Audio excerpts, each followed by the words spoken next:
स्वागत है आपका हमारे चैनल दी हेल्थी बीइंग में। डॉक्टर विवेक हाजिर आप लोग के साथ फिर एक नई हेल्थ वीडियो में। दोस्तों आज ये वीडियो आपके लिए बहुत खास होने वाली है क्योंकि इस वीडियो में मैं आपको एक ऐसी चीज़ बताने जा रहा हूँ जो आपको किसी वीडियो में नहीं मिलेगी। दोस्तों आज मैं बताने जा रहा हूँ आपको अश्वगंधा के क्या साइड इफ़ेक्ट्स हो सकते हैं। अश्वगंधा को लेते समय आपको क्या सावधानी रखनी चाहिए। आपको सारी वीडियो मिल जाएंगी यूट्यूब में कि इसके क्या क्या इसके बेनिफिट्स होते हैं अश्वगंधा के, लेकिन आपको साइड इफ़ेक्ट्स के बारे में कोई नहीं बताता है क्योंकि बहुत सारे लोगों को ये चीज़ें पता नहीं है। तो जानेंगे इस वीडियो में क्या इसके ऐसे साइड इफ़ेक्ट्स हैं, कैसे आपको उसको लेना है, किन लोगों को नहीं लेना है, जानेंगे इस वीडियो में।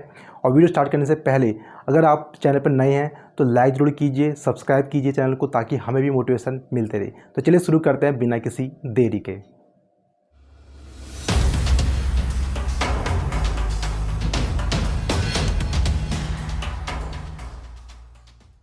अश्वगंधा एक ऐसी हर्बल मेडिसिन है जो बहुत ही फेमस है, बच्चों से लेकर बड़ों तक हर कोई इसे ले रहा है, लेकिन ये नहीं पता कि यार इसको लेते समय क्या हमको सावधानी रखनी चाहिए, कैसे इसके साइड इफ़ेक्ट्स भी मिल सकते हैं।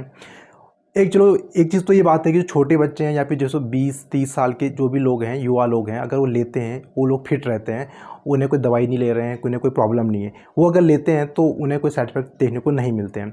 लेकिन 30 से ऊपर हैं, 40 से ऊपर हैं, ऐसे लोग हैं जो मेडिसिन्स लेते हैं, जिनको बहुत सारी फिजिकल प्रॉब्लम्स हैं, बीमारियां हैं, तो ऐसे अगर लोग अगर कुछ दवाइयाँ ले रहे हैं और उन्हें कोई प्रॉब्लम है, अश्वगंधा ले रहे हैं साथ में, तो उससे हो सकता है उन्हें बहुत सारी इमरजेंसी की प्रॉब्लम हो सकती है या फिर कोई भी उनको हॉस्पिटलाइजेशन भी जाना हो सकता है।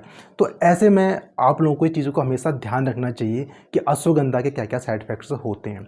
तो पहला जो साइड इफ़ेक्ट्स का जो होता है अश्वगंधा का, वो ये है कि जो इसकी जो तासीर होती है दोस्तों वो गर्म होती है। पहली बात आपको ध्यान में रखना है, अब जैसे गर्मी आएंगी तो आप अगर अश्वगंधा को ज़्यादा लेंगे तो आपकी बॉडी में हो सकता है हीट बहुत ज़्यादा हो जाए। तो इसलिए हमेशा याद रखना है कि अश्वगंधा की तासीर गर्म है तो उसी हिसाब से उसको आपको उतनी मात्रा में उसको लेना है, कम मात्रा में लेना है, ताकि आपको ज़्यादा गर्मी हीट बॉडी में ना हो। और इसका अलावा इसका जो सेकंड जो साइड इफ़ेक्ट है वो ये है, अगर आप अश्वगंधा को ज़्यादा मात्रा में लेते हैं, अगर आप पाउडर ले रहे हैं, पाउडर आपने मान लो 10 ग्राम ले लिया, उससे ज़्यादा ले लिया, तो हो सकता है आपको साइड इफ़ेक्ट कि उसमें आपका जो स्टमक है, पेट है, वो अपसेट हो सकता है, ठीक है, आपको डायरिया हो सकता है, ठीक है, आपको उल्टी भी हो सकती है। तो इसलिए हमेशा जो कहा जाता है अश्वगंधा जो का पाउडर आता है उससे 3 से 6 ग्राम में आपको लेना चाहिए। हो सके आप 4 ग्राम ले सकते हैं, 3 ग्राम भी ले सकते हैं, लेकिन 6 ग्राम से ज़्यादा आपको नहीं लेना चाहिए। अगर आप ऐसा करेंगे तो आपका पेट, आपकी ब्लोटिंग हो सकती है, इंडाइजेशन हो सकता है, डायरिया हो सकता है, बहुत सारी प्रॉब्लम आपको देखने को मिल सकती है। इसलिए इसे सही अमाउंट में हमेशा लेना चाहिए। इसके अलावा दोस्तों इसका एक साइड इफ़ेक्ट ये होता है कि बहुत सारे लोगों में ऑटोइम्यून डिजीज़ होती हैं, जैसे कि MS यानी मल्टीपल स्क्लेरोसिस, ठीक है, और रूमेटॉइड आर्थराइटिस होता है, SLE, ठीक है। ऐसी बीमारियों में अगर किसी को है, अगर वो अश्वगंधा लेगा तो उनको बहुत सारी प्रॉब्लम हो सकती है। ऐसा इसलिए क्योंकि जो ऑटोइम्यून डिजीज़ होती हैं उसके अंदर क्या होता है, हमारा जो इम्यून सिस्टम होता है बहुत ज़्यादा एक्टिवेट हो जाता है, यानी हमारी जो इम्यून सेल होती हैं वो खुद की सेल्स को डैमेज कर रही होती हैं। अगर आप अश्वगंधा लेते हैं तो हमारा इम्यून सिस्टम है वो बहुत ज़्यादा एक्टिवेट हो जाता है, जिसके कारण आपकी जो प्रॉब्लम है ना वो बहुत ज़्यादा बढ़ जाती है। तो इसीलिए ऐसे कोई लोग हैं जिन्हें ऑटोइम्यून डिजीज़ हैं, उन्हें हमेशा अश्वगंधा को अवॉइड करना चाहिए। इसके अलावा जिसका जो साइड इफ़ेक्ट है चौथा, वो ये है कि जिनको थायराइड की प्रॉब्लम है, यानी किसी को हाइपरथायराइडिज्म है, तो उस इंसान को, उस व्यक्ति को अश्वगंधा को नहीं लेना चाहिए, क्योंकि क्या करता है आपके जो थायराइड हार्मोन्स को है उसको बहुत ज़्यादा लेवल को बढ़ा देता है, जिसकी वजह से आपको बहुत सारे साइड इफेक्ट्स देखने को मिल सकते हैं। तो इसलिए जो थायराइड के पेशेंट हैं उनको हमेशा अश्वगंधा को अवॉइड करना चाहिए।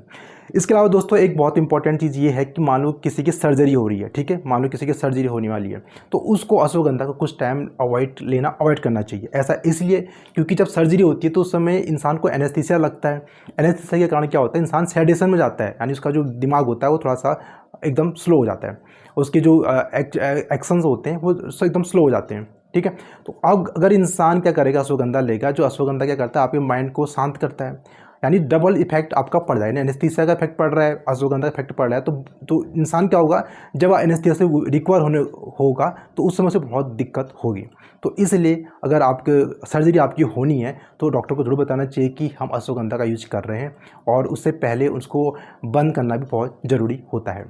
दोस्तों इसके अलावा हमारी जो इंडिया में बहुत सारे लोग हैं जिन्हें डायबिटीज़ की प्रॉब्लम होती है, बहुत सारे लोग होते हैं दवाइयाँ खा रहे हैं, ऐसे में अगर वो लोग अश्वगंधा खाते हैं तो उनकी जो शुगर है वो और कम हो जाती है।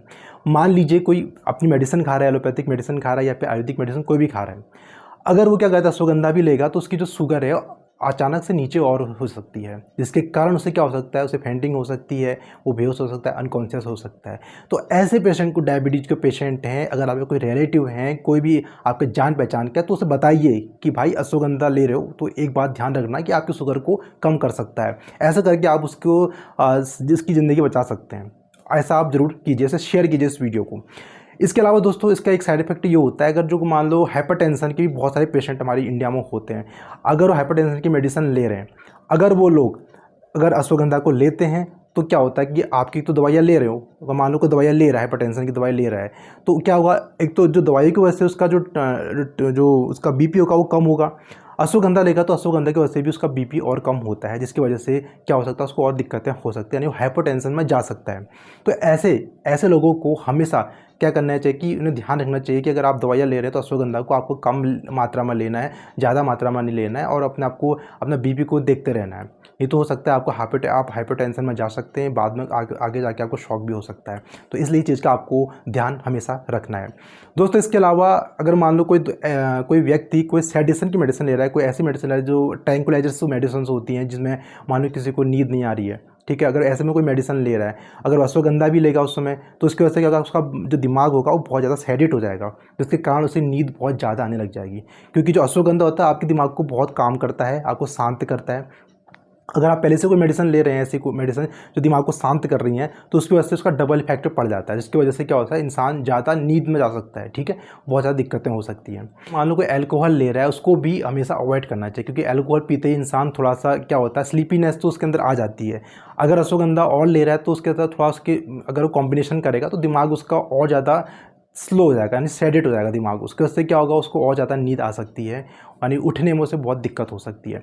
तो इसलिए कभी भी अल्कोहल है या फिर कोई ऐसी मेडिसिन ले रहे हैं, कोई एंटी डिप्रेशन मेडिसिन ले रहे हैं, तो उन्हें अवॉइड करना चाहिए अश्वगंधा को एक साथ लेने में। या तो आप अश्वगंधा, जैसे डिप्रेशन में भी अश्वगंधा दिया जाता है, तो उस समय मेडिसिन नहीं लेनी चाहिए, या फिर अगर मेडिसिन ले रहे हैं तो अश्वगंधा को नहीं लेना चाहिए। तो नो डाउट अश्वगंधा अपने आप में एक बहुत इंपॉर्टेंट मेडिसिन है। इसको इंडियन जिनसेंग बोला जाता है, अगर जिनको पता होगा जिनसेंग के बारे में, तो इसको इंडियन जिनसेंग कहा जाता है। ये बहुत ही अच्छी मेडिसिन है, लेकिन दोस्तों हमें इसके साइड इफेक्ट्स भी पता होने चाहिए, ताकि किसी को, क्योंकि बहुत सारे लोग होते हैं जिन्हें चीज़ें जानकारी नहीं पता होती है।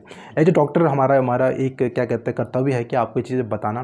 तो आपसे उम्मीद है कि आप इस वीडियो को लाइक करेंगे, शेयर करेंगे अपने दोस्तों को, अपने घर वालों को जिन्हें आप चाहते हैं, और हमारे चैनल को सब्सक्राइब ज़रूर कीजिए। वीडियो देखते हैं लेकिन सब्सक्राइब नहीं करते हैं, कोई बात नहीं, आप कर सकते हैं। तो मिलते हैं अगली ऐसी नई हेल्थ टिप, तब तक के लिए नमस्कार।